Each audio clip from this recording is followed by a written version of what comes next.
All right, good morning, East Texas. I'm CBS19 meteorologist Joel Robinson. We are currently streaming live on our CBS19 Plus streaming app as well as YouTube and Facebook. So thanks so much for joining me for this morning weather update this morning. We have declared a weather impact alert day for today and tomorrow for the threat for flash flooding as we head into particularly the evening hours and even lasting into the morning hours of Saturday. So let's break it down here. The specific time here is going to be after 8 p.m. and it's going to go until midnight. That's when those storms are really going to start to move into the area. Flash flooding is going to be an issue today. That's going to be the main impact from these storms. I certainly wouldn't rule out maybe some gusty winds in those storms within about the 40 to 60 mile per hour wind gust range. So you definitely want to make sure you are just being weather aware. Make sure to have our CBS19 news app downloaded. We'll keep you updated on social media, and we'll keep you updated on everything you need to know as we head into this evening and into tomorrow. And of course, you'll want to have an umbrella handy as well as we continue to track these storms. So we have a slight risk for scattered flash flooding as we head into this evening, and that it does include Tyler, Jacksonville, Emory, Mount Pleasant. And for those of us in that blue shaded area, still can expect a couple of areas of heavy rainfall, which could lead to some flash flooding. But we're expecting 1 to 2 inches of rain easily out of some of these the heavier downpours that do come through the area. So that's why we have that weather impact alert in place. We also have another marginal risk for flash flooding as we head into Saturday as well. So we're really keeping tabs on that. On top of that, some of Deep East Texas is now under a heat advisory starting at 2 p.m. this afternoon, going until 6 p.m. this evening. So not a very long-lived heat advisory, but we do have heat indices feeling like 105 to 109, and it's basically, it's right ahead of this cold front. The cold front that we're seeing here across East Texas is currently draped all the way across just the central parts of the viewing area. And for the folks that are in this heat advisory, you are on the hot side of the cold front. And then on the other side to the north, you're seeing some of those cooler temperatures. So we have some heat still lingering in the area, but it's not all that widespread. At least some of the dangerous heat is not all that widespread, but still continue to expect at least temperatures in the middle 90 range as we go into this afternoon. So breaking down rain chances by the day here, 50% as we head into this evening, 60% for tomorrow. We have some chances of thunderstorms existing both in the morning on Saturday and towards the afternoon hours. Afternoon is going to be a little bit more iffy because it's going to be a little bit more scattered, more broken than some of the storms that we'll see as we head into Saturday morning. I think it'll be more so just light showers at the very least as we go into Saturday afternoon. I think most of the heaviest activity is going to be occurring during the morning on Saturday. So that's something good for you to know, especially if you have any Saturday afternoon plans. I don't think it'll be a complete washout, that is. All right, 20% for Sunday and Monday. Most of us staying partly cloudy as we continue on through the rest of the weekend. Can't rule out maybe a stray pop-up shower or two during the heat of the afternoon, but we will be a little bit cooler as we continue on through the rest of the weekend, and then we will be steadily warming up and becoming a little bit more sunny as we head into the rest of next week. Here's what I'm talking about here. Some of the numbers here are a little bit high for sure. A little over 2 inches expected for Tyler, about an inch and a little over an inch and a quarter for Henderson, inch for Jacksonville, 2 inches for Canton. But these are some of the heavier downpours that we're going to be seeing as we continue on into this evening. And again, it's that 8 p.m. to midnight time frame that we're expecting these storms to come through. And this is what it looks like on your future skycast. So as we continue on through this afternoon, notice we have some of those pop-up storms starting to develop, and then here's that 8 p.m. time frame, some of those heavier downpours beginning to develop, some very dark colors, some very deep red colors. That's indicative of some very, very heavy rain, very intense thunderstorms.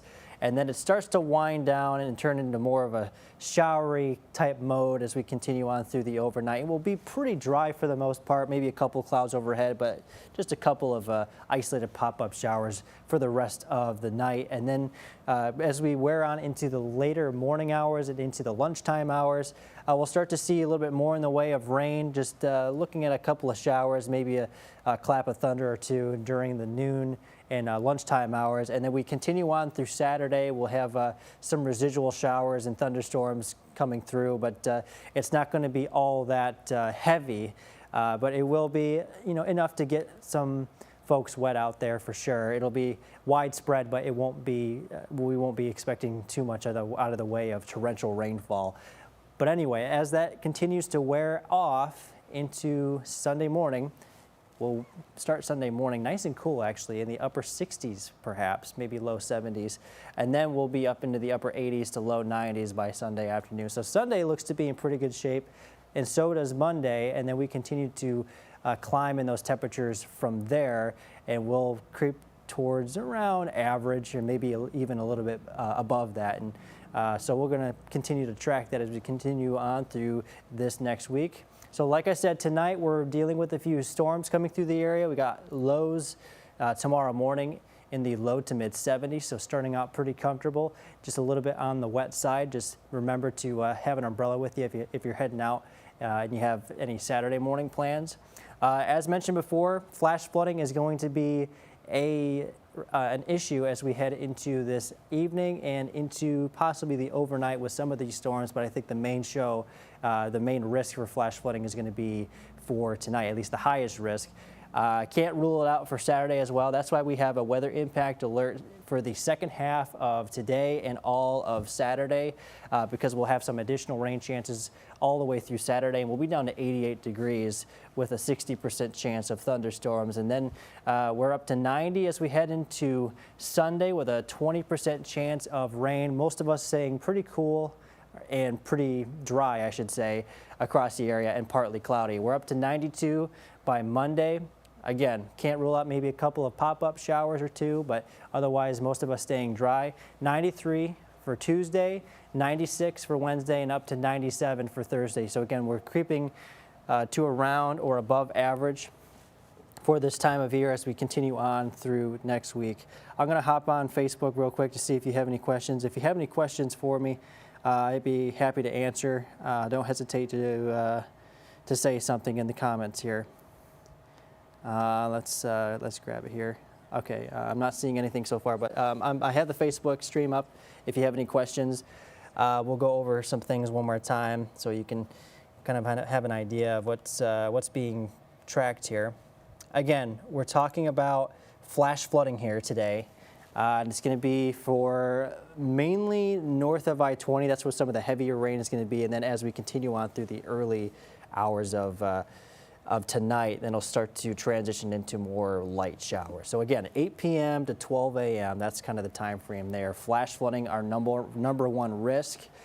Can't rule out maybe some damaging winds in there as well, although we don't really have that much of a severe threat tonight. We're just expecting general run-of-the-mill thunderstorms, but I wouldn't be surprised if we have a couple of rogue severe thunderstorms as we continue on into this evening, maybe a couple of storms that could produce some gusty winds up to 60 miles per hour, but flash flooding is going to be the main threat with all this moisture. So again, make sure to keep tabs on us on social media. We'll continue to keep you updated through the evening. Chief Meteorologist Brett Anthony will keep you updated with throughout all the newscasts as we head into this evening. Make sure to have an umbrella with you if you have any evening plans as you head out this evening. So it's going to be flash flooding again. It's going to be the main issue. The biggest risk area, I should say, is going to be for Tyler, Jacksonville, Emory, Mount Pleasant, basically in the purple. That's where you're going to have the highest risk for some torrential rainfall.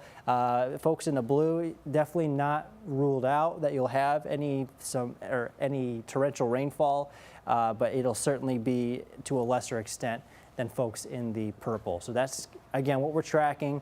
And then one more time, we have a heat advisory for some of East Texas. It's going to be over deep East Texas ahead of that cold front. from 2 p.m. to 6 p.m. for 105 to 109 degree feels like temperatures. But that's not going to be lasting very long.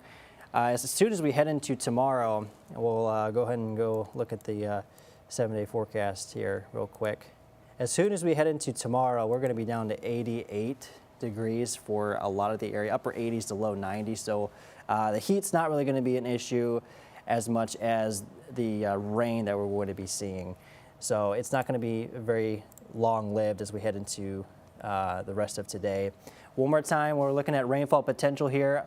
A little over 2 inches of rain, certainly not out of the question here for some of us. Tyler getting in on 2.3 inches, potentially a little over 2 inches for Canton, a little over 1 inch for Jacksonville, and just over 1.25 inches possible for Henderson. Now, don't take these numbers as completely concrete. It's really going to depend on where some of these heavier downpours end up setting themselves up, but just know that we do have that risk for flash flooding, and easily 1 to 2 inches and maybe even a little bit more could be a potential as we continue to track these heavy downpours.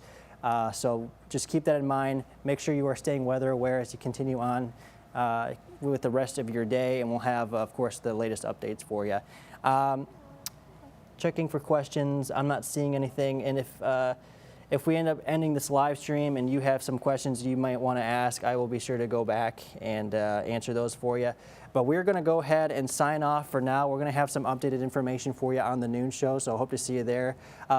Make sure you are staying weather aware, and we'll keep you advised.